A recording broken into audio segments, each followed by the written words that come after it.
sabihin yabu. Yabu. Ulo ko nga ako magic dito. Uman mo. Ngayon ako na mo. Wala mo lagyan ng sauce. Kaya ang magic pastel.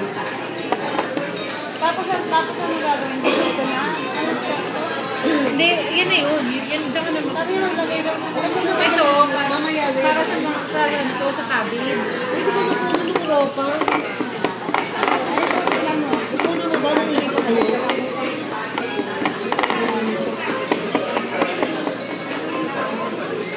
Hindi pala yung Ano? Masarap na yung sila. Galing Japan. Nakakatawa naman ang pagkahay nito. Sabi ko na gusto. Bili nga ako ng sandak na ganito. Parang nagsasalo. Hindi ba sa Japan? Ang hirap kumain sa Japan. Ang daming ceremony. Pilipino lang. Fishball lang sa kain ko. 2 to 3, di ba? Maganda ka. Ang gaga, wala pala ako binibidyo. Ano ba yan? Hindi mo ba